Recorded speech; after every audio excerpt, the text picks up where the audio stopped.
Mask up India. Mask up India.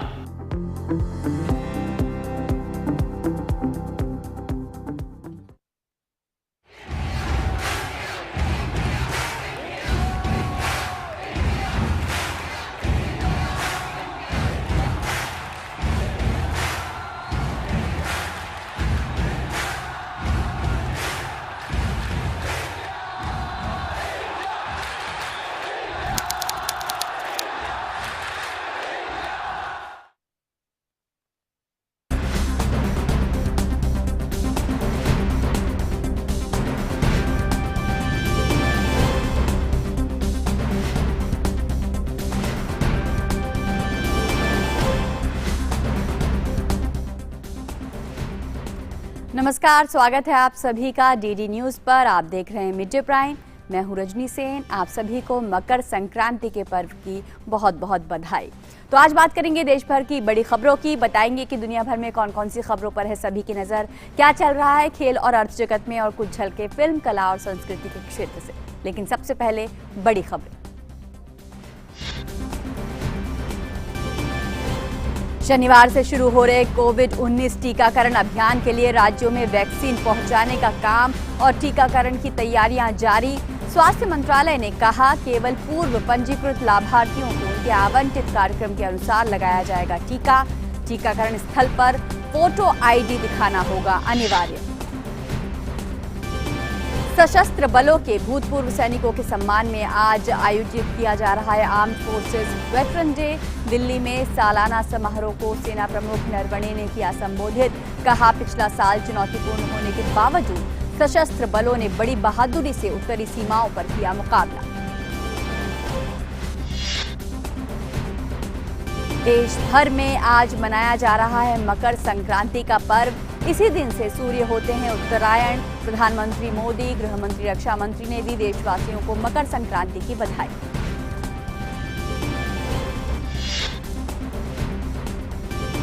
Capital building हिंसा को लेकर अमेरिकी प्रतिनिधि सभा ने डोनाल्ड ट्रंप के महाभियोग के पक्ष में किया मतदान। ट्रंप पर महाभियोग चलाने के लिए 10 रिपब्लिकन सांसदों ने किया वोट। यूएस के इतिहास में 2 बार महाभियोग का सामना करने वाले ट्रंप पहले राष्ट्रपति बने।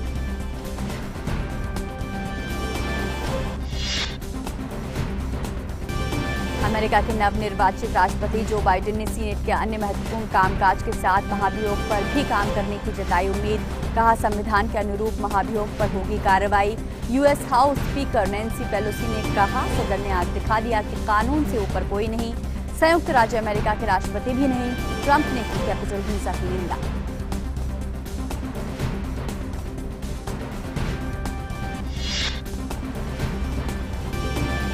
कोविड-19 की उत्पत्ति की जांच के लिए विश्व स्वास्थ्य संगठन की विशेषज्ञ टीम आज पहुंची वुहान।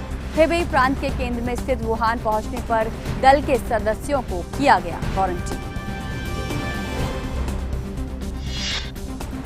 और खेल की दुनिया में ऑस्ट्रेलिया के खिलाफ ब्रिस्बेन में निर्णायक जंग के लिए तैयार टीम इंडिया। भारत के पास ऑस्ट्रेलिया के खिलाफ लगातार तीसरी टेस्ट सीरीज जीतने का है मौका।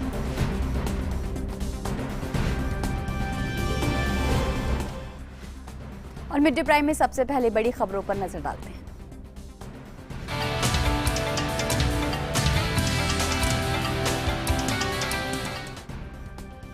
तो देश में एक महायज्ञ का आगाज होने जा रहा है। शनिवार से शुरू हो रहे कोविड-19 टीकाकरण अभियान के लिए राज्यों में वैक्सीन पहुंचाने का काम जारी है। सभी राज्यों और केंद्र शासित प्रदेशों में टीकाकरण की तैयारियां भी जोरों पर हैं। पुणे स्थित सीरम इंस्टीट्यूट ऑफ इंडिया और हैदराबाद से भारत बायोटेक कोविड वैक्सीन निर्मित टीकों की खेप देश भर के विभिन्न शहरों में पहुंचा रहे हैं। जम्मू कश्मीर से लेकर केरल और असम से लेकर गोवा तक देश के कोने कोने में वैक्सीन पहुंचाई जा रही है। सिक्किम में कल कोविड-19 वैक्सीन की 1250 शीशियों की पहली खेप पहुंच गई है। और कोविड-19 वैक्सीन को चलाए जाने वाले टीकाकरण अभियान के लिए केंद्र शासित प्रदेश जम्मू कश्मीर भी पूरी तरह से तैयार है। जम्मू कश्मीर में कोरोना वैक्सीन की पहली खेप कल पहुंची। जम्मू में कोविड वैक्सीन को गाड़ियों से उतारकर डायरेक्टर हेल्थ जम्मू में बनाए गए वैक्सीन सेंटर में रखा गया। जम्मू डिवीजन से वैक्सीन को सभी जिलों में वितरित किया जाएगा। विशेष हेलीकॉप्टर्स की मदद से कोविड-19 टीकों को दूर दराज के क्षेत्रों में पहुंचाया जाएगा। राज्य सरकार ने पहले चरण में टीकाकरण के लिए अब तक 1.5 लाख स्वास्थ्य कर्मचारियों को पंजीकृत किया है। और पुणे से कोविशील्ड की पहली खेप उत्तराखंड पहुंची। वैक्सीन की 1,13,000 खुराक की खेप राज्य में नेशनल हेल्थ मिशन के असिस्टेंट डायरेक्टर और अन्य अधिकारियों को सौंपी गई।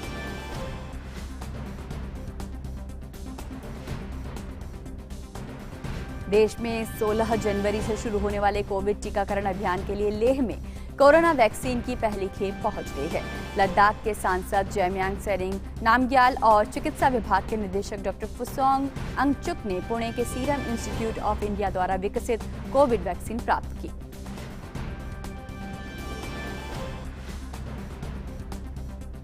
और कोरोना के खिलाफ निर्णायक जंग में आगे बढ़ते हुए देश भर में कोरोना टीकाकरण अभियान 16 जनवरी यानी शनिवार से शुरू होगा। केंद्रीय स्वास्थ्य और परिवार कल्याण मंत्रालय के मुताबिक इस देशव्यापी टीकाकरण अभियान में चुनावों में बूथ स्तर और सार्वभौमिक टीकाकरण के अनुभव का इस्तेमाल करते हुए जन भागीदारी की नीति पर इसे चलाया जाएगा। टीकाकरण के दौरान मौजूदा स्वास्थ्य सेवाओं और वैज्ञानिक और नियामक मापदंडों से समझौता किए बगैर प्रौद्योगिकी द्वारा संचालित एक व्यवस्थित और सुचारू क्रियान्वयन किया जाएगा। स्वास्थ्य मंत्रालय ने बताया कि पहले चरण में कोविशील्ड और कोवैक्सीन टीके की 1.65 करोड़ खुराक की पूर्ण प्रारंभिक खरीद राशि सभी राज्यों और केंद्र शासित प्रदेशों को हेल्थ केयर वर्कर्स डेटाबेस के अनुपात में बांट दी गई है। इसीलिए वैक्सीन खुराक के आवंटन में, उसके वितरण में किसी भी राज्य के साथ भेदभाव का कोई सवाल ही नहीं है। स्वास्थ्य मंत्रालय के ट्वीट में ये बात कही गई है।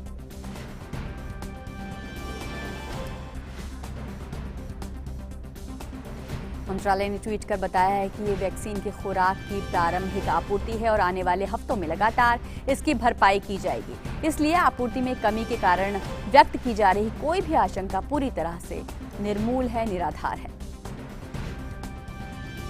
मंत्रालय ने बताया कि किसी भी केंद्र पर हर दिन प्रत्येक स्तर में अधिकतम 100 लोगों को टीकाकरण के लिए बुलाने की सलाह दी गई है।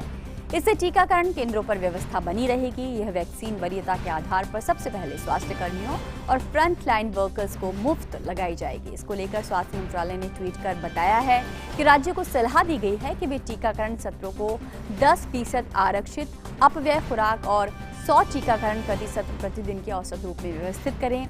इसीलिए हर दिन हर स्थल पर टीकाकरण की अनुचित संख्या को व्यवस्थित करने के लिए राज्यों के कुछ हिस्सों में किसी भी अनुचित जल्दबाजी की सलाह नहीं दी जाती।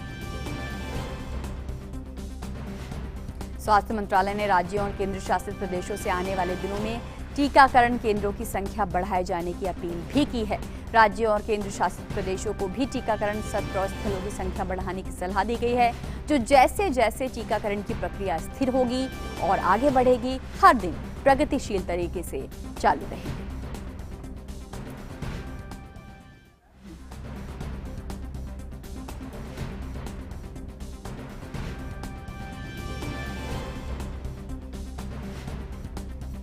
तो देश भर में 16 जनवरी से टीकाकरण अभियान का आगाज होने जा रहा है। उससे पहले 2 दिन पहले से ही देश भर में जो वैक्सीन की खुराक है वो देश के कोने कोने में पहुंचानी शुरू कर दी गई है। आज भी ये सिलसिला जारी है और इसको लेकर जो भी एहतियात और सावधानियां रखनी चाहिए उसके दिशा निर्देश स्वास्थ्य मंत्रालय ने, केंद्रीय स्वास्थ्य मंत्री ने भी जारी की हैं। उनके बारे में हम यहाँ पर बात करना चाहेंगे कि किस तरीके से स्वास्थ्य मंत्रालय ने दिशा निर्देश दिए हैं टीकाकरण को लेकर। जो टीकाकरण की साइट्स हैं वहाँ पर किस तरीके की तैयारियां हों, किस तरीके से वहाँ पर पूरी व्यवस्था की जाए। टीकाकरण को लेकर स्वास्थ्य मंत्रालय की ओर से जरूरी दिशा निर्देश दिए गए हैं। भारत दुनिया के सबसे बड़े टीकाकरण अभियान के लिए तैयार है। इस टीकाकरण अभियान पर पूरी ही दुनिया की नज़र है और इसके लिए उचित व्यवस्था की गई है, प्रबंधन किया गया है ताकि कोई भी असावधानी ना हो, कोई भी अप्रिय स्थिति का सामना ना करना पड़े। तो टीकाकरण को लेकर ये जरूरी दिशा निर्देश दिए गए हैं।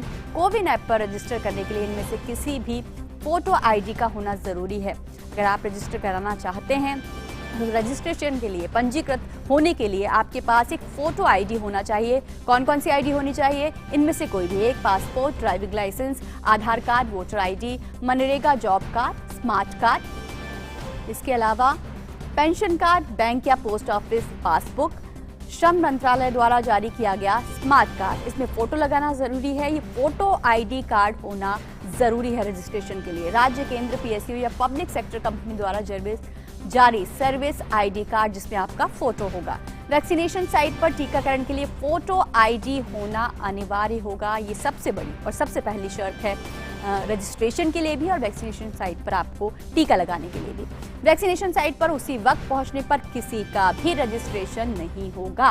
पहले से रजिस्ट्रेशन कराना, पहले से पंजीकृत कराना अपने आप को अनिवार्य होगा। ये पहली और सबसे बड़ी शर्त है। पहले से रजिस्टर्ड लाभार्थी का ही निश्चित दिन और समय पर टीकाकरण किया जाएगा। जो पहले से रजिस्टर्ड होगा कोविन ऐप के जरिए उसका ही यहाँ पर टीकाकरण किया जाएगा, उसको वैक्सीनेशन दिया जाएगा। जिन लाभार्थियों को टीकाकरण के लिए चुना गया है उन्हें उनके मोबाइल के जरिए, एसएमएस के जरिए उन्हें टीकाकरण के दिन, स्थान और समय के बारे में सूचित किया जाएगा कि आपको इस दिन, इस तारीख को, इस समय पर, इस स्थान पर उपस्थित होना है। और किसको दी जाएगी वैक्सीनेशन, ये बड़ा सवाल है जो बार बार पूछा जा रहा है। तो उच्च जोखिम में आने वाले लोगों को वैक्सीनेशन की प्राथमिकता सूची में सबसे पहले रखा गया है। जो उच्च जोखिम वाले, हाई रिस्क ग्रुप वाले जो लोग हैं उन्हें सबसे पहले खुराक दी जाएगी। इसके बाद हेल्थ केयर वर्कर्स और फ्रंट लाइन वर्कर्स को भी ये पहले चरण में खुराक दी जाएगी जिनका पंजीकरण हुआ है। दूसरे समूह में 50 साल से अधिक आयु वाले और कोमोर्बिड लक्षणों वाले लोग शामिल हैं। 50 साल से अधिक आयु वाले और कोमोर्बिड मतलब जिन्हें दूसरी बीमारी है, जिन्हें हाई रिस्क ग्रुप में रखा गया है, उन्हें ये वैक्सीन दी जाएगी। इसके बाद वैक्सीन जो है वो धीरे धीरे दूसरे चरणों में, अन्य चरणों में आम लोगों के लिए, अन्य लोगों के लिए उपलब्ध होगी। अब बड़ा सवाल ये आ रहा है कितनी सुरक्षित है वैक्सीन। बार बार ये सवाल पूछा गया कि वैक्सीन कितनी सुरक्षित है। तो वैक्सीन को बड़ी ही कड़ी निगरानी में और शोध के बाद ही आम लोगों के बीच लाया गया है। उस पर पर्याप्त रिसर्च की गई है, इसीलिए लगभग 1 साल का वक्त लगा है। और कोविड-19 का वैक्सीन लगवाना ऐच्छिक है। बार बार ये पूछा जा रहा है क्या अनिवार्य है, क्या सभी को लगवाना चाहिए। तो फिलहाल ये ऐच्छिक है, लेकिन संक्रमण से बचने के लिए तमाम विशेषज्ञ, जो स्वास्थ्य विशेषज्ञ हैं, वो सलाह दे रहे हैं, परामर्श दे रहे हैं कि आपको वैक्सीनेशन लगवानी ही चाहिए। इसके अलावा वैक्सीन लगवाने के बाद किस तरह की सावधानियां जरूरी है, ये बड़ा सवाल है कि वैक्सीनेशन के बाद किस तरीके की सावधानियां हम रखें। तो टीकाकरण के बाद वैक्सीनेशन साइट पर ही कम से कम आधे घंटे रुकने की सलाह दी गई। कम से कम आधे घंटे आपको वहीं पर रुककर आराम करना होगा। किसी भी तरह की दिक्कत, मुश्किल पेश आने पर निकटवर्ती स्वास्थ्य कर्मी और आशा वर्कर को आप सूचित करें अगर आपको किसी भी तरीके की परेशानी का सामना हो रहा है। और इस दौरान कोविड संक्रमण से बचने के लिए जरूरी सभी दिशा निर्देशों का पालन हमको करना है।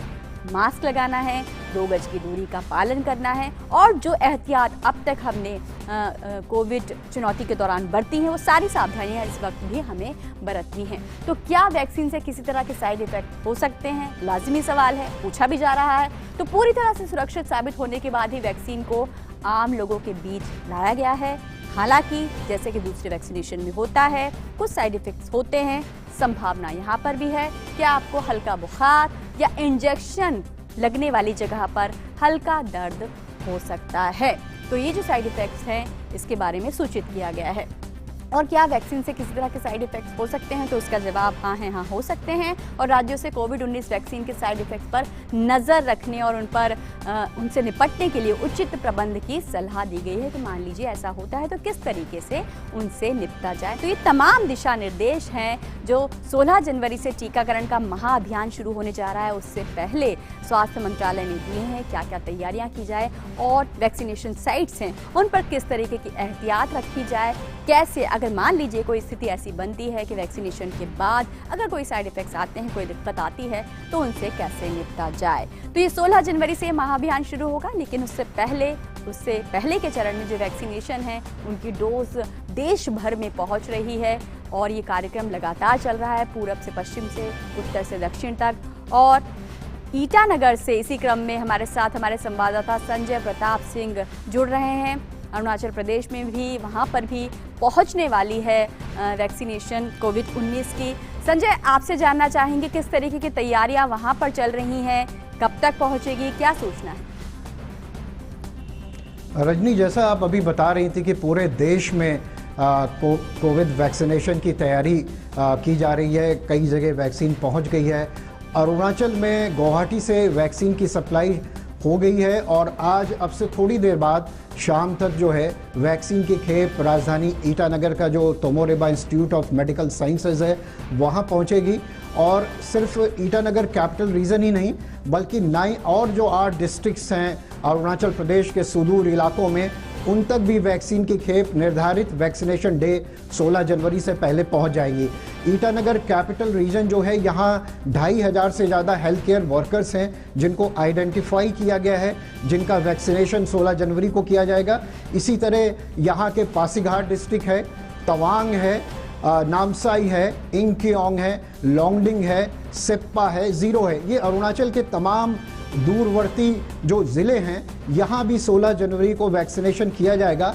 स्वास्थ्य विभाग के अधिकारियों से हमारी थोड़ी देर पहले जो बात हुई है तो उन्होंने बताया है कि करीब 23,000 से ज़्यादा जो हेल्थ केयर वर्कर्स हैं उनको टारगेट किया गया है कि 16 जनवरी को उनका वैक्सीनेशन किया जाए।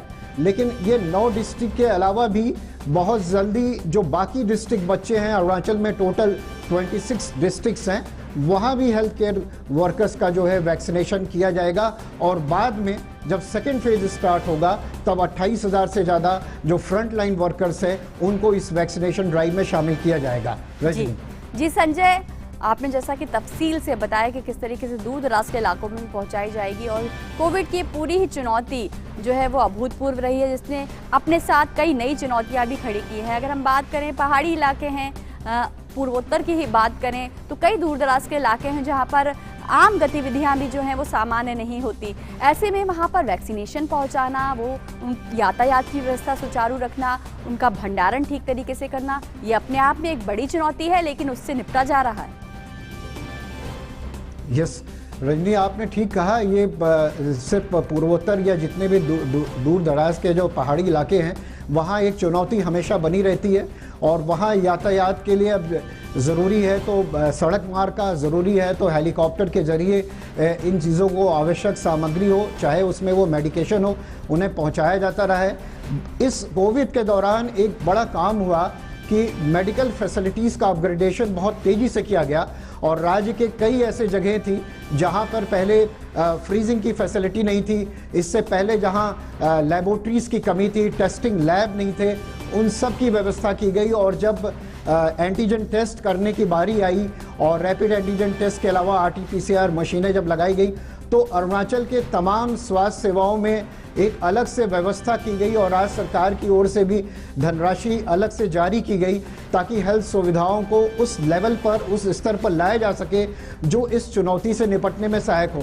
दूसरा, जो हेल्थ वर्कर्स हैं, खासकर डॉक्टर और जो मेडिकल स्टाफ है, उनका डेडिकेशन काम आया, या कहें कि उनका सेल्फ मोटिवेशन कि अपने काम के प्रति कि किस तरह से हम लोगों तक पहुँचे। अभी मैं जब आपसे बात कर रहा हूँ तो राज्य के स्वास्थ्य मंत्री यहाँ के एक दूर दराज जो चीन का सीमावर्ती इलाका है इंकियोंग, वहाँ पर हैं। मैंने राज्य के मेडिकल सुपरिटेंडेंट से बात की तो उन्होंने भी कहा कि वो इस समय हेल्थ आउटरीच कैंप चला रहे हैं अरुणाचल के एक सुदूर इलाके में। तो इस समय जहाँ वैक्सीनेशन ड्राइव चल रहा है वहीं पूरे राज्य में आउटरीच हेल्थ कैंप भी लगाए जा रहे हैं। तो ये राज्य सरकार का एक बड़ा प्रयास हो रहा है कि इस सिचुएशन में भी लोगों को स्वास्थ्य सुविधाएं पहुंचाई जाएं और कोविड प्रोटोकॉल जो हैं, खासकर वैक्सीनेशन के जो हैं, उनमें किसी तरह की कमी न रहने पाए। बिल्कुल जी, तो आपने बताया, जानकारी दी कि किस तरीके से पूरे अरुणाचल प्रदेश में स्वास्थ्य सुविधाओं को बेहतर बनाया जा रहा है कोविड की चुनौती के दौरान। और ये जो टीकाकरण अभियान है वहाँ पर वैक्सीनेशन पहुँचे, उनका भंडारण ठीक तरीके से हो, स्वास्थ्य कर्मियों के लिए जो समुचित व्यवस्था की गई है उसके बारे में जानकारी दी। बहुत बहुत शुक्रिया आपका संजय, हमसे जुड़ने के लिए। मिड डे प्राइम में अब बात ताज़ा खबर की।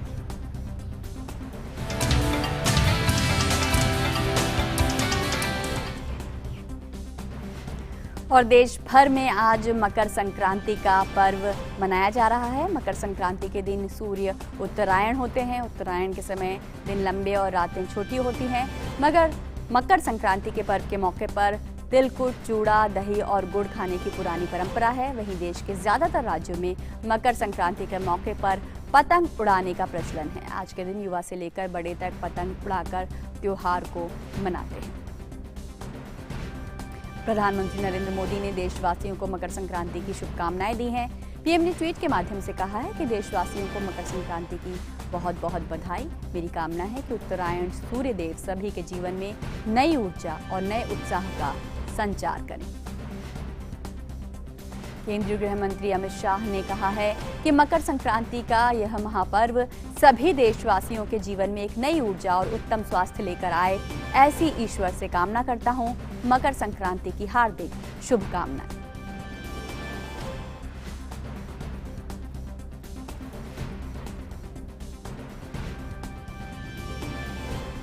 मकर संक्रांति के मौके पर केंद्रीय गृह मंत्री अमित शाह ने अहमदाबाद के श्री जगन्नाथ जी मंदिर में पूजा अर्चना की।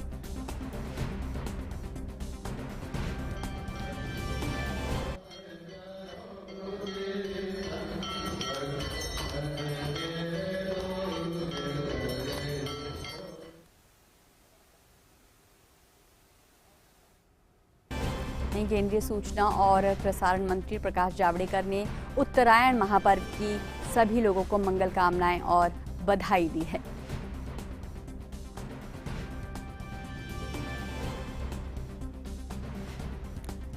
प्रकाश जावड़ेकर ने माघ बिहू की भी देशवासियों को शुभकामनाएं दी हैं।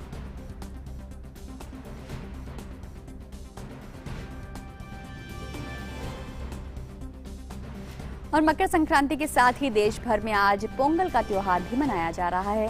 पोंगल पर्व के अवसर पर संघ प्रमुख मोहन भागवत ने चेन्नई के श्री कादुम्बड़ी मंदिर में पूजा अर्चना की।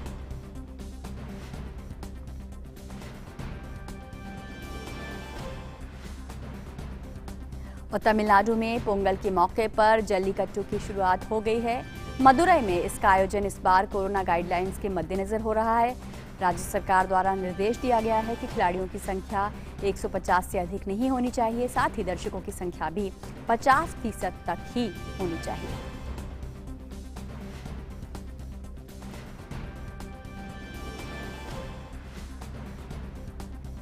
और कोरोना वायरस संक्रमण काल में संगम किनारे बसाए गए माघ मेले का पहला स्नान पर्व मकर संक्रांति पर आज से प्रयागराज में आरंभ हुआ। इसमें लाखों श्रद्धालु संगम तट पर आस्था की डुबकी लगाएंगे। इस बार मेले में हर श्रद्धालु को अपनी कोरोना टेस्ट की रिपोर्ट लेकर आना जरूरी है। घाटों पर सोशल डिस्टेंसिंग के साथ ही स्नान की व्यवस्था की गई है। इस बार ग्रहों और नक्षत्रों का विशेष संयोग मकर संक्रांति और मेले को खासा फलदायक बना रहा है, तो वहीं दूसरी तरफ सरकारी अमले पर श्रद्धालुओं को कोरोना के संक्रमण से बचाने की बड़ी चुनौती भी है। मेले में इस बार 6 प्रमुख स्नान पर्व होंगे।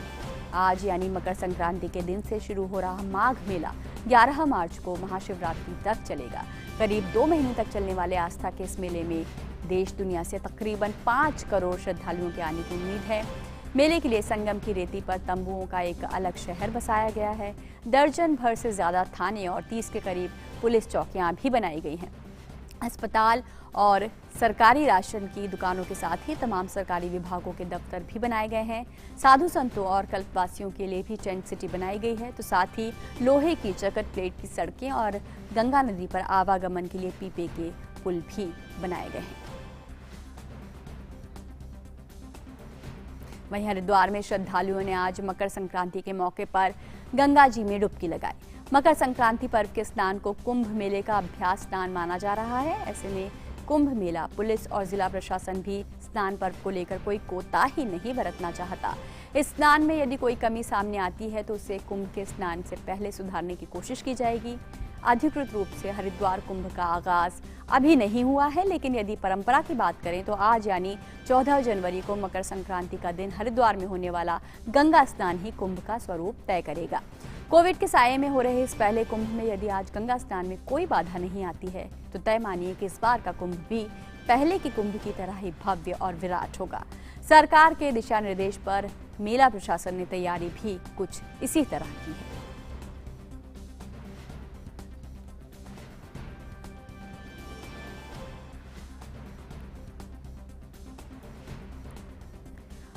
तो पूरे देश में मकर संक्रांति का पर्व मनाया जा रहा है। श्रद्धालुओं के लिए विशेष आस्था का ये पर्व होता है। हमारे साथ प्रयागराज से आशुतोष शुक्ला जुड़ रहे हैं। आशुतोष, संगम घाट पर माघ मेला लगभग 2 महीने तक चलेगा। श्रद्धालुओं के लिए असीम आस्था का पर्व है। सभी जरूरी तैयारियां की गई हैं।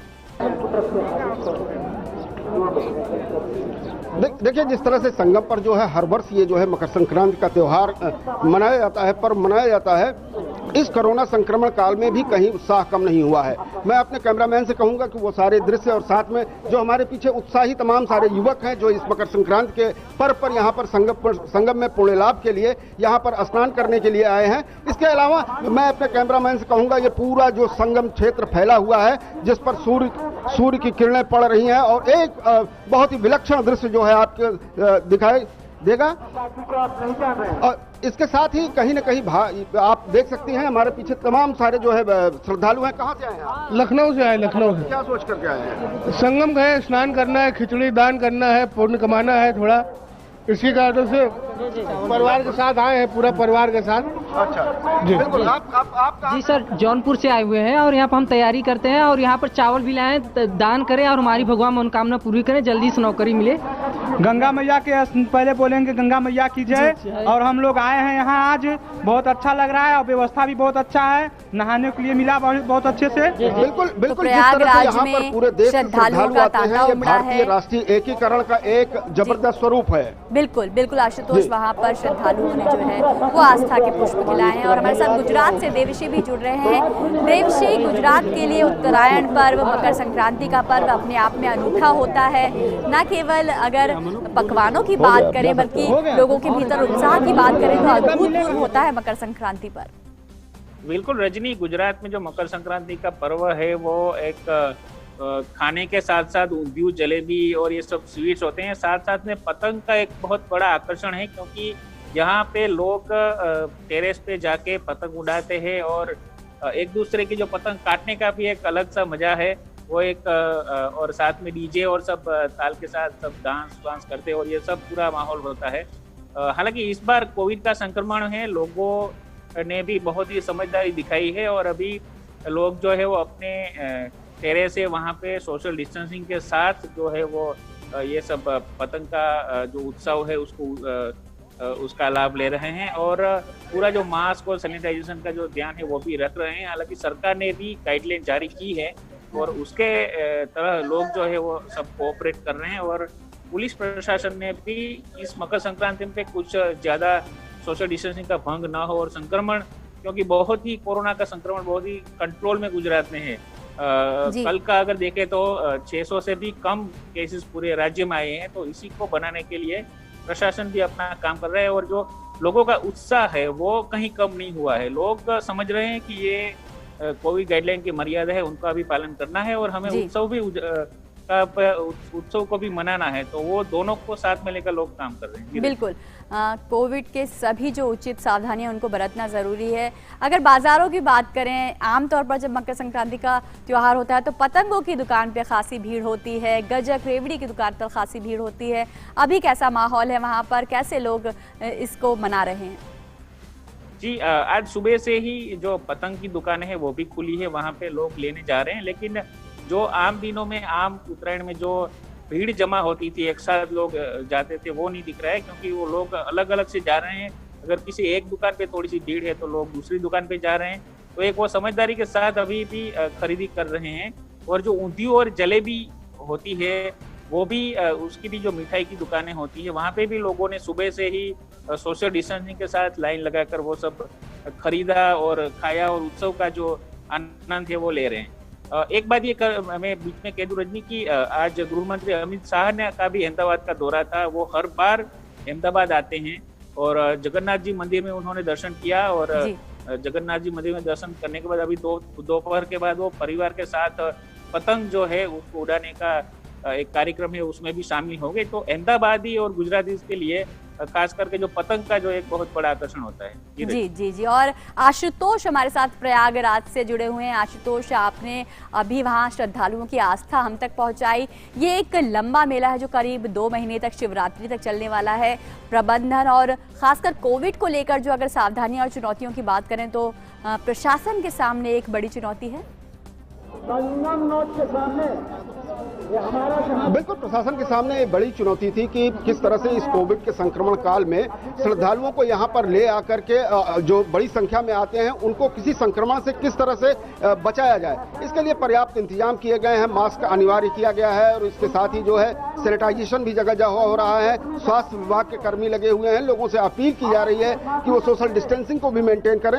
लेकिन कहीं न कहीं प्रयागराज का ये संगम क्षेत्र है, यहाँ पर आस्था जो है वो इस महामारी पर भारी पड़ती है। सूर्य ग्रहण का मौका था, जो उस वक्त जो है सबसे अधिक कोरोना का भय था, उस वक्त भी यहाँ पर लोग आए और लोगों ने अपने भय को दरकिनार करते हुए पवित्र संगम में स्नान किया, पवित्र गंगा में स्नान किया। तो कहीं न कहीं जो है इस प्रयागराज के संपूर्ण क्षेत्र में जो है कोरोना को लेकर के भले सतर्कता रहती है, लेकिन ये जो है आस्था जो है इस महामारी पर भारी पड़ती हुई दिखाई दे रही है। बिल्कुल, तो प्रयागराज में श्रद्धालुओं का जो है मेला उमड़ आया है, संगम तटों पर आस्था के पुष्प खिल रहे हैं। बहुत बहुत शुक्रिया आशुतोष आपका। देवशी गुजरात से हमारे साथ जुड़े थे। देवशी, आपका भी बहुत बहुत शुक्रिया इस तमाम जानकारी के। और मिड डे प्राइम में अब नजर डालते हैं अन्य राष्ट्रीय खबरों।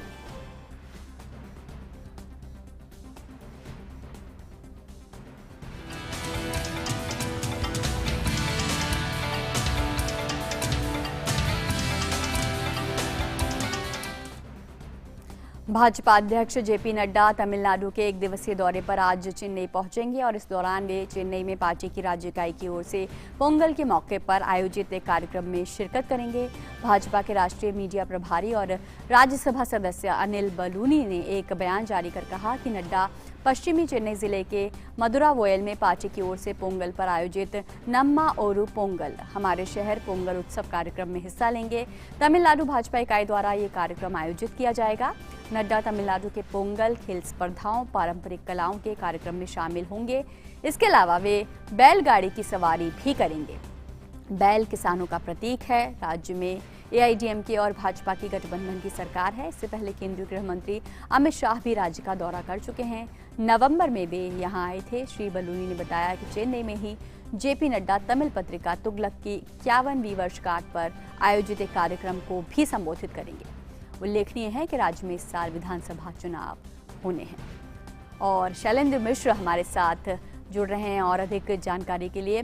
शैलेंद्र, अगर बात करें, आगामी विधानसभा चुनाव है, लेकिन पोंगल का अवसर है जब भाजपा अध्यक्ष ने मौका चुना है एक संवाद स्थापित करने का। निश्चित तौर पर हम जानते हैं कि बहुत महत्वपूर्ण त्योहार है पोंगल का, जो कई दिनों तक चलता है। और ऐसे में जो राज्य भाजपा इकाई के द्वारा जो आयोजित कार्यक्रम है पोंगल को लेकर, उसमें बीजेपी के राष्ट्रीय अध्यक्ष जेपी नड्डा का शामिल होने जाना निश्चित तौर पर यह दिखाता है कि बीजेपी राज्य को लेकर, राज्य में अपनी आगे की भूमिका को लेकर कितनी गंभीर है। और हम जानते हैं कि कई अलग अलग जगहों से, अलग अलग क्षेत्रों में तमाम लोगों ने जिन्होंने नाम कमाया है वो भी आज वहां शामिल होने वाले हैं। तो ऐसे में बहुत महत्वपूर्ण इसलिए है, न केवल बीजेपी कार्यकर्ताओं के लिए बल्कि राज्य की जनता को भी एक संदेश है कि किस तरह से जो बीजेपी के लिए कितना अहम है तमिलनाडु। चूंकि हम जानते हैं कि बीजेपी की काफी कोशिश रही है कि इस राज्य में बीजेपी का जो आधार है वो विस्तार हो। हालांकि आप देखें तो इतिहास में उतनी सफलता नहीं मिल पाई बीजेपी को, लेकिन अब बीजेपी ये पूरी कोशिश कर रही है एआईडीएमके के साथ जो उसका गठबंधन है उसको लेकर साथ ही किस तरह से आगे बढ़ा जाए और आगे बीजेपी का अपना जो राजनीतिक वजूद है राज्य में वो भी मजबूत हो। ये बीजेपी के लिए बहुत महत्वपूर्ण हो जाता है। ऐसे समय में जब पोंगल का त्योहार चल रहा है, बीजेपी के राष्ट्रीय अध्यक्ष जेपी नड्डा का तमिलनाडु चेन्नई जाना निश्चित तौर पर बीजेपी कार्यकर्ताओं के लिए एक संकेत है कि राज्य में बीजेपी विधानसभा चुनाव की तैयारियों के लेकर अब आगे बढ़ चुकी है। और हम जानते हैं कि राज्य बीजेपी के नेताओं के साथ राष्ट्रीय नेतृत्व का संवाद होते रहता है, लेकिन आज पोंगल के पोंगल के कार्यक्रम में जो राज्य बीजेपी ने आयोजित किया उसमें शामिल होने जाना निश्चित तौर पर ये एक संदेश है बीजेपी के राज्य के कार्यकर्ताओं के लिए। और हम जानते हैं कि अगर आप बीजेपी के राज्य की राजनीति के लिहाज से देखें तो हाल ही में ये संकेत मिले थे कि राज्य में तमाम अलग अलग क्षेत्रों में जिन कुछ लोगों ने नाम कमाया है वो बीजेपी का दामन थाम सकते हैं। तो ऐसे कई नाम है वो बीजेपी में शामिल हो सकते हैं। बिल्कुल, तो निश्चित रूप से राज्य में अपना जनाधार और सुदृढ़ बनाने के लिए ये दौरा हो रहा है और कार्यकर्ताओं से संवाद जरूर स्थापित करेंगे भाजपा अध्यक्ष। बहुत बहुत शुक्रिया शैलेंद्र आपका हमारे साथ जुड़ने के लिए। और आज आर्म फोर्सेस वेटरन्स डे मनाया जा रहा है। कोविड प्रतिबंधों के मद्देनजर इस बार इस अवसर पर होने वाले आयोजन सीमित रखे गए हैं। वेटरन्स डे पर सेना प्रमुख मनोज मुकुंद नरवणे ने कहा कि पिछला साल हमारे देश और सशस्त्र बलों के लिए बेहद चुनौतीपूर्ण था।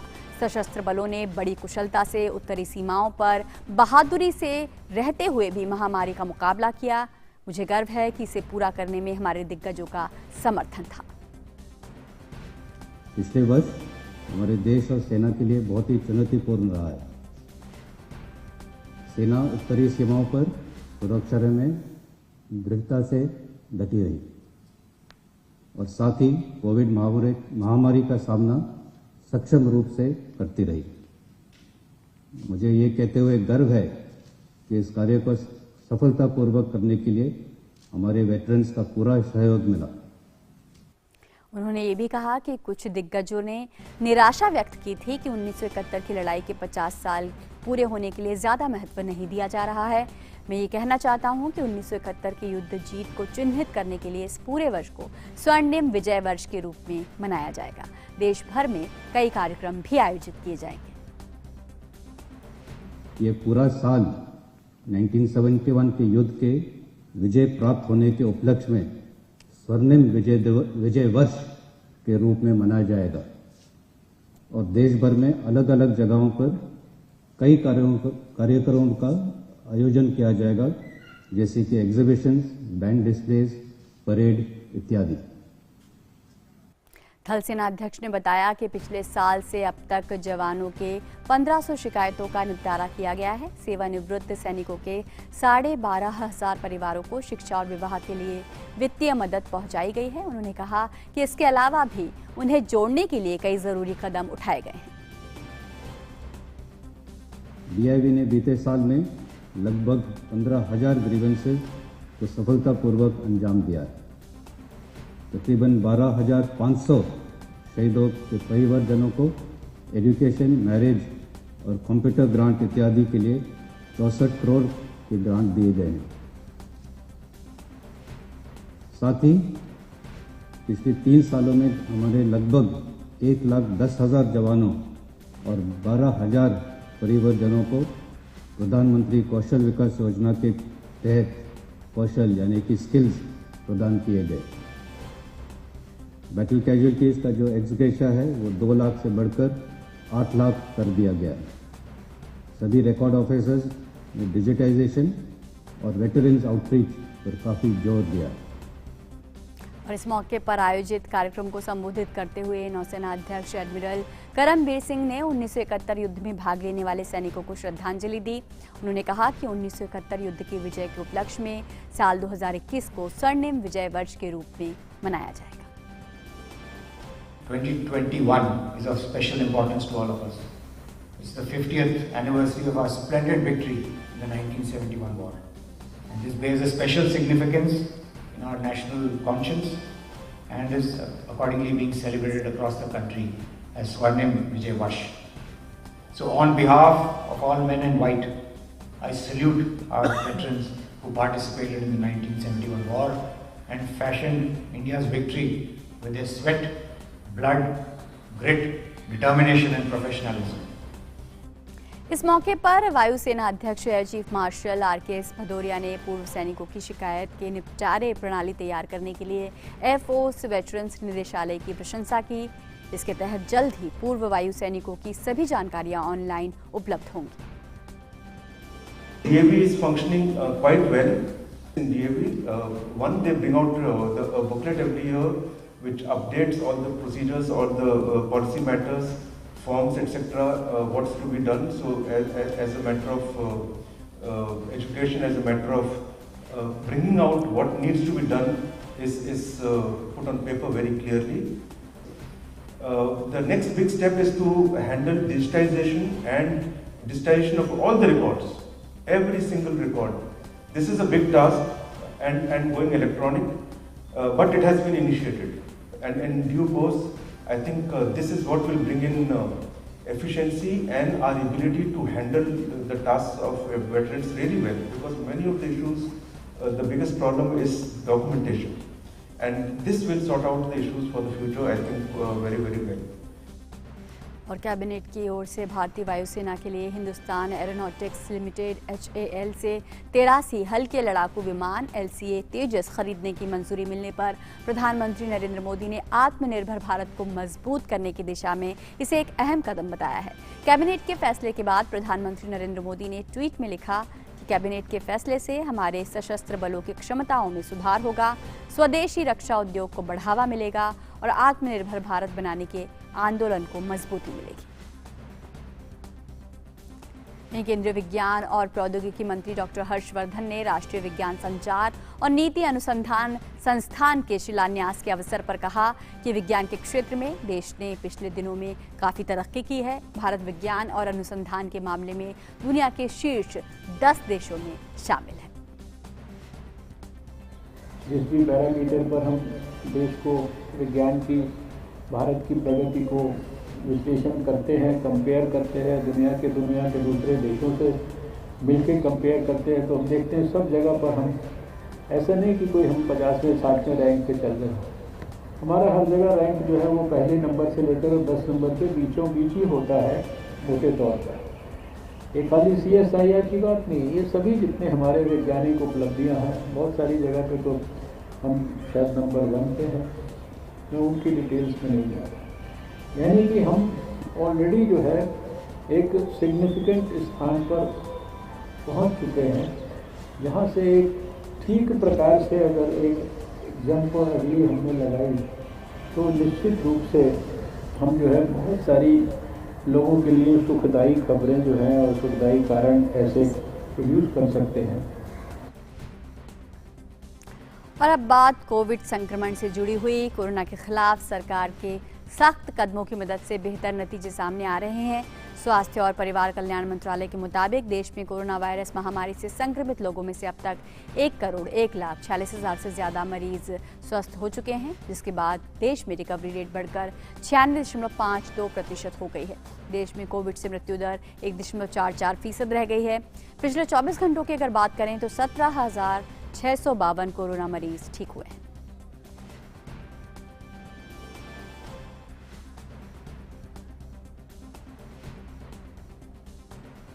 वहीं भारतीय चिकित्सा अनुसंधान परिषद ने बताया है कि देश में 13 जनवरी तक कुल 18,42,32,305 नमूनों का परीक्षण किया गया, जिनमें से 13 जनवरी को 7,43,191 नमूनों की जांच हुई।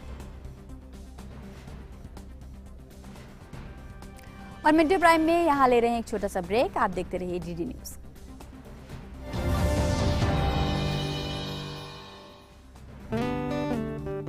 बढ़ो बढ़ो बढ़ो मेरे संग,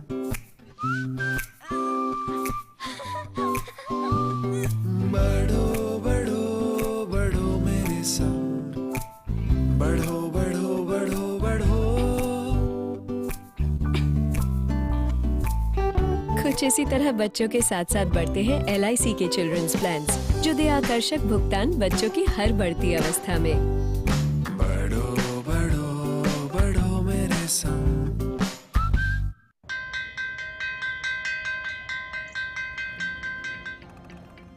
पहला अक्षर रट लो तो वह से एक विद्वान होगा, पक्की होगी बुनियादें तो हाँ से हिंदुस्तान होगा। पहल करो, शुरुआत करो, करो तो मन की बात करो। वंडर सीमेंट, एक परफेक्ट शुरुआत। ब्रेक के बाद आपका स्वागत है और मिड डे प्राइम में अब बात उन खबरों की जो दुनिया भर में सुर्खियों में छाई हुई हैं।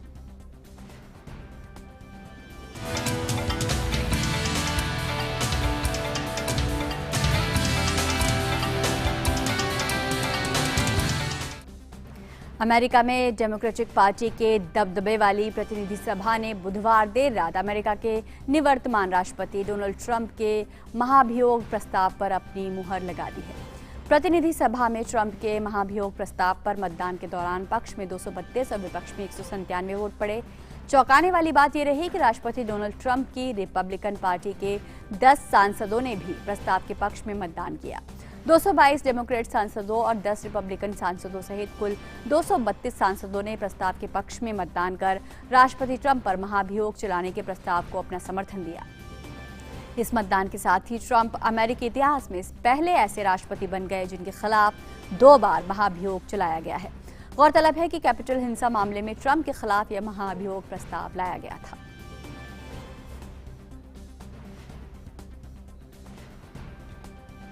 और ट्रंप के खिलाफ महाभियोग प्रस्ताव सांसद जेमी रस्किन, डेविड डिसिसिलिने और टेड लियो ने तैयार किया था।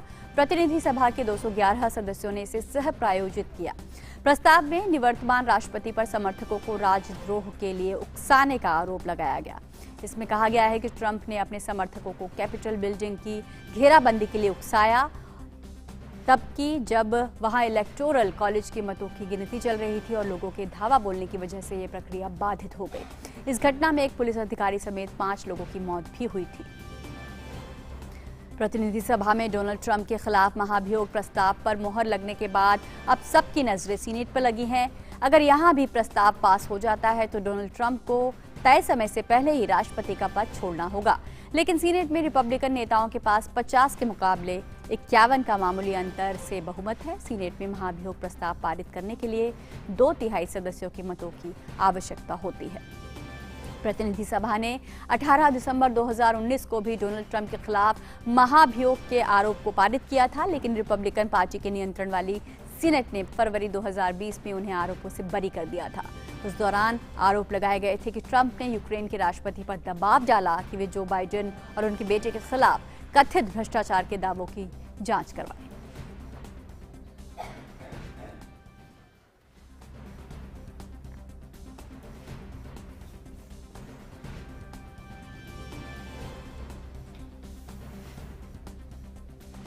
और विश्व स्वास्थ्य संगठन का एक दल चीन में कोविड संक्रमण के नए मामले मिलने के बीच आज वुहान पहुंचा, जहां इस महामारी की शुरुआत के बारे में तथ्यों का पता लगाया जाएगा।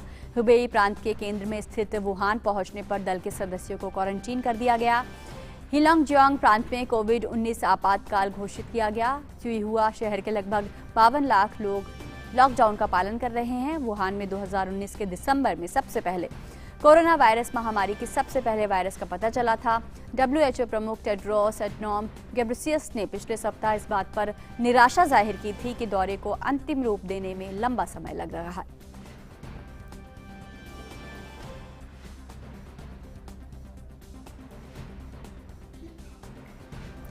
और मिड डे प्राइम में आप देखते हैं अर्थ जगत से जुड़ी खबरें।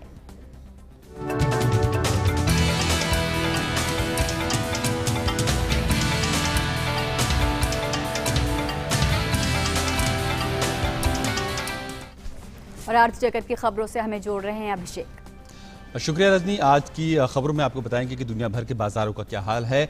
शुरुआत करते हैं भारतीय बाजारों से। वैश्विक बाजार में मिक्स्ड संकेतों के बीच आज घरेलू शेयर बाजार की शुरुआत सपाट स्तर पर हुई है।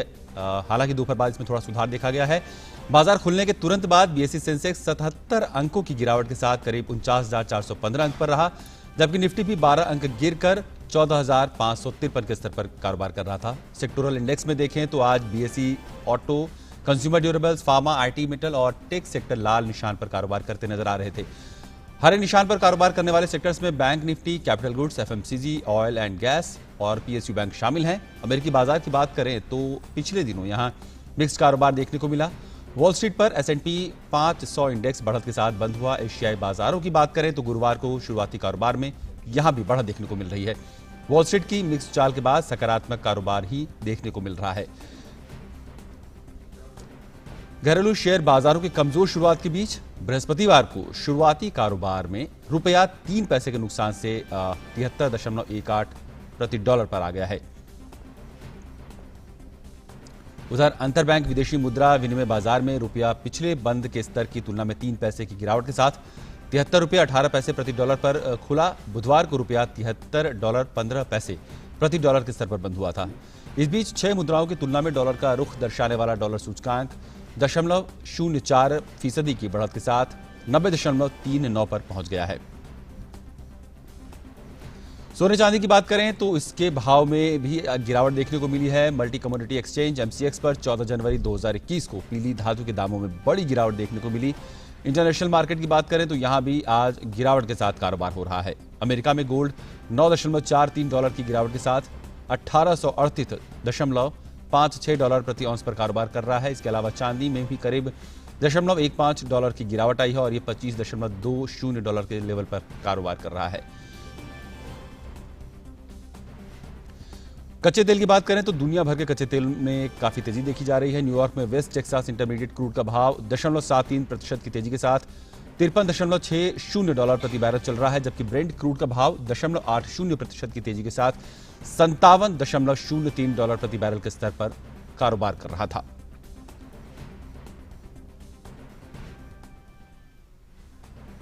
व्यापार प्राइम में फिलहाल इतना ही। बाकी खबरों के लिए आपको फिर से ले चलते हैं रजनी के पास। बहुत बहुत शुक्रिया अभिषेक आपका। और मिड डे प्राइम में थोड़ी ही देर में देखते हैं खेल जगत की खबरें।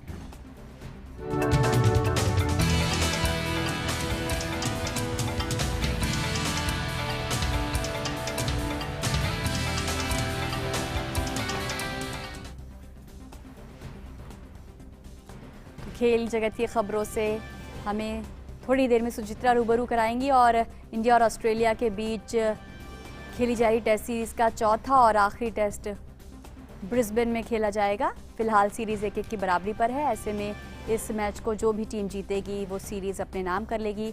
एडिलेड में सीरीज का पहला मैच ऑस्ट्रेलिया ने जीता था। मेलबर्न में दूसरा मैच जीतकर भारत ने शानदार वापसी की थी। वहीं सिडनी में खेला गया तीसरा मैच रोमांचक ड्रॉ रहा था।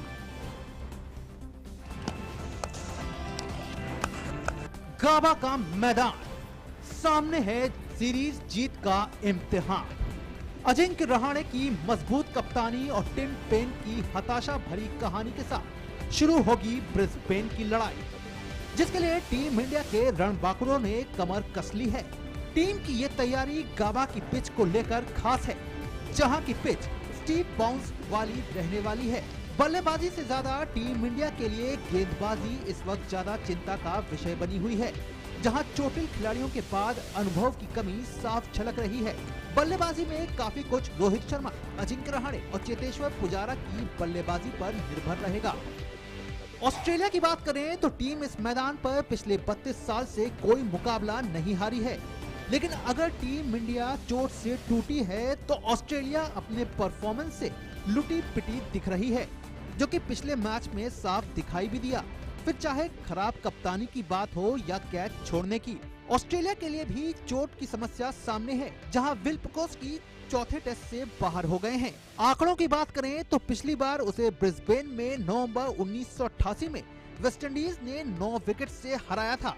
उसके बाद से अब तक ऑस्ट्रेलिया ने ब्रिस्बेन में 31 टेस्ट खेले हैं, जिसमें से 24 जीते हैं और 7 मैच ड्रॉ रहे हैं। वहीं भारतीय टीम ने इस मैदान पर अब तक 6 टेस्ट खेले हैं, जिसमें से 5 हारे हैं और 1 ड्रॉ रहा है। यानी टीम को अभी भी जीत का इंतजार है और अब इस इंतजारी को जीत का दीदार कराने की जिम्मेदारी अजिंक्य रहाणे पर है। Sports desk, TD news.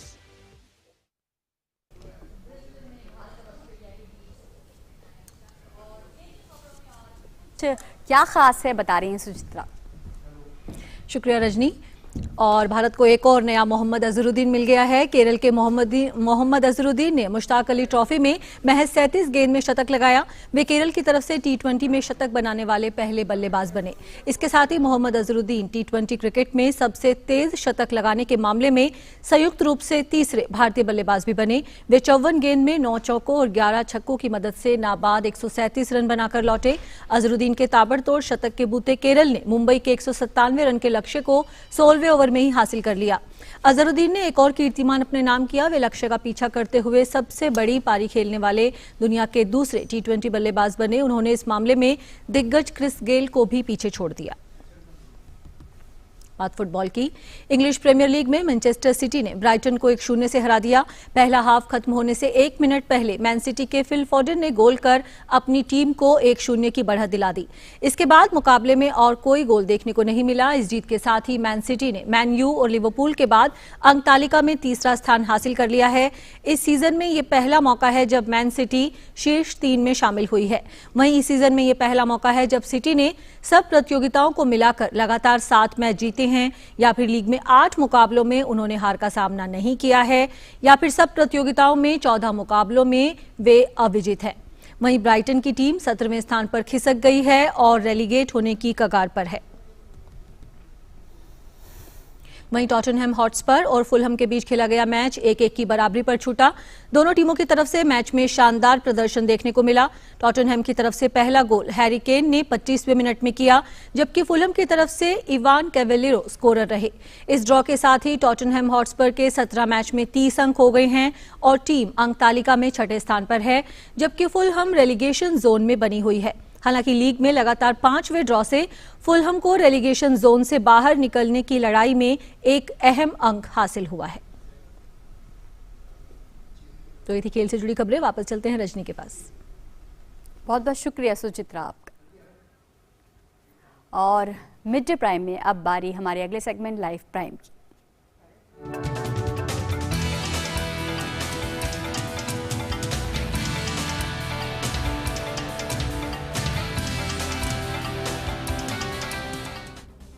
Varanasi में गुरुवार की सुबह सर्द हवाओं के बीच दिव्यांगों ने गजब का हौसला दिखाया। व्हीलचेयर रेस में भागीदारी करने के लिए बड़ी संख्या में दिव्यांग यहां पहुंचे। इस प्रतियोगिता का मुख्य उद्देश्य ऐसे सभी दिव्यांगजन जो ज्यादा घर से बाहर नहीं निकलते हैं, उन्हें मुख्यधारा में शामिल करना है। काशी हिंदू विश्वविद्यालय में यह दिव्यांग रेस आयोजित की गई। प्रतिभागी अपनी तेजी को बताते हुए अपने आप को गति देकर रेस में जीत दर्ज करने के साथ अति उत्साहित हैं और अपने साथियों से कह रहे हैं कि कोशिश से वो हर मंजिल हासिल कर सकते हैं। मैं बहुत पॉजिटिव फील कर रहा हूँ। हालांकि हालत अभी नॉर्मल नहीं है, मैं बोल नहीं पाऊंगा ज़्यादा, लेकिन बहुत अच्छा लग रहा है फर्स्ट आके। इससे पहले बहुत भी रेस हुआ है, मैं पहले भी आया हूँ और आज इन लोगों के बीच में, इतने ज़्यादा कॉम्पिटिटर के बीच में आज मैं फर्स्ट आया। मुझे बहुत अच्छा अनुभव हो रहा है। मैं चाहता हूँ कि ऐसे कार्यक्रम निरंतर भविष्य में होते रहे ताकि हम लोग की ऊर्जा बराबर बनी रहे। आयोजकों का उद्देश्य भी समाज को संदेश देना ही है कि दिव्यांग निश्चित रूप से मजबूत इरादे रखते हैं और हमारी आपकी तरह भी वो हर परीक्षा को पास कर सकते हैं। उनको यही संदेश है कि अपने लक्ष्य की तरफ लगातार बढ़ते रहें। जरूर वो अपने लक्ष्य को जरूर एक ना एक दिन प्राप्त करेंगे। इनकी रेस को सम्मान देने और उत्साहवर्धन के लिए लोग सड़क के किनारे खड़े दिखाई दिए। 40 दिव्यांग प्रतिभागियों ने प्रतिभाग किया है और पूरी 2 किलोमीटर की दूरी तय करी है। और आज इस रेस का मुख्य उद्देश्य है कि जीते कोई भी, हारे कोई भी, इससे कोई मकसद नहीं है। मेन है कि सारे प्रतिभागी इसमें प्रतिभाग करें, अपना मनोबल बढ़ाएं, अपना आत्मविश्वास बढ़ाएं और ये सिद्ध करें कि ऐसा कोई भी कार्य नहीं है जो दिव्यांग नहीं कर सकते। बहुत से लोग ये मानते हैं दिव्यांग का ये कुछ लिमिटेशंस हैं, पर हम लोग का ऐसा मानना नहीं है। वो विशिष्ट व्यक्ति हैं और वो मानसिक रूप से काफ़ी मजबूत हैं। जरूरत है उनको प्रॉपर प्लेटफॉर्म देने की, उनको अपनी क्षमता को पहचानने की। काशी वासियों का उद्देश्य रहा है हमेशा से लोगों को संदेश देना। इन दिव्यांग लोगों की ये रैली, ये रेस कराकर इन लोगों ने एक संदेश तो दिया ही, इन लोगों ने भी संदेश दिया कि कैसे हम सबकी बराबरी करते हैं, ये कैसे एक समाज में मैसेज दे सकते हैं कि ये भी सक्षम हैं हमारी तरह, आपकी तरह। कैमरा पर्सन आशुतोष उपाध्याय के साथ doctor Rikesh Bahadur Singh Gautam, DD news, Varanasi. तो पर नहीं परवास की चाहत तो है, मुझे नए आगाज की चाहत तो है। इन दिव्यांगजनों ने आज यही साबित किया। तो इसी संदेश के साथ आज मिड डे प्राइम में इतना ही। अपना ध्यान रखिए और मकर संक्रांति की एक बार फिर से आपको बधाई। नमस्कार।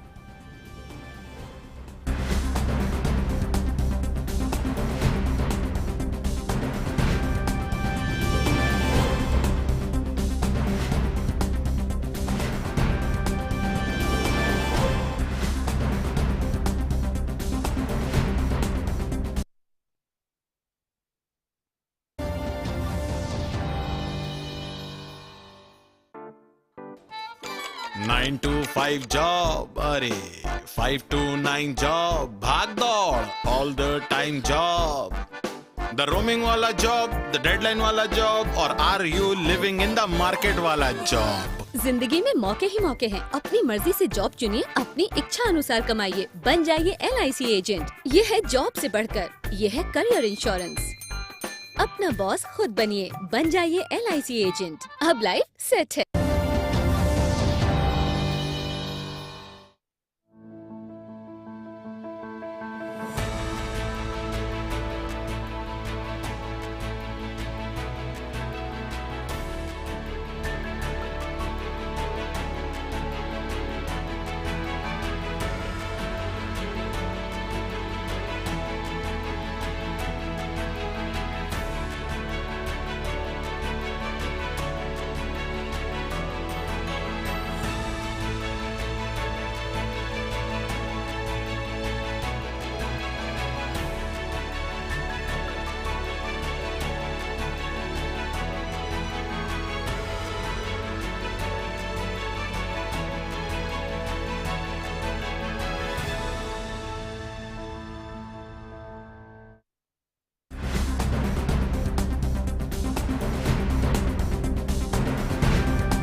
Hello, good afternoon and welcome to Midday Prime. I'm Gautam Roy, and in the next 1 hour we'll bring you up to date with all that is happening in the country, in the world as well, be it how the entire nation is celebrating this festive day, whether it's Makar Sankranti or Uttarayan or Pongal or Bihu. We'll get glimpses of the festivities from different parts of the country for you as well, and we'll also get you an update on what is happening as far as the rollout of the vaccination drive, the world's biggest vaccination drive is concerned, which is starting on Saturday. But first, big news.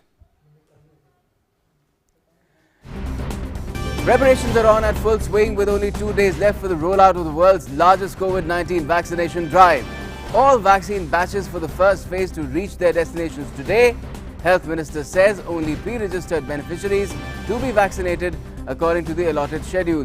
Photo ID is mandatory.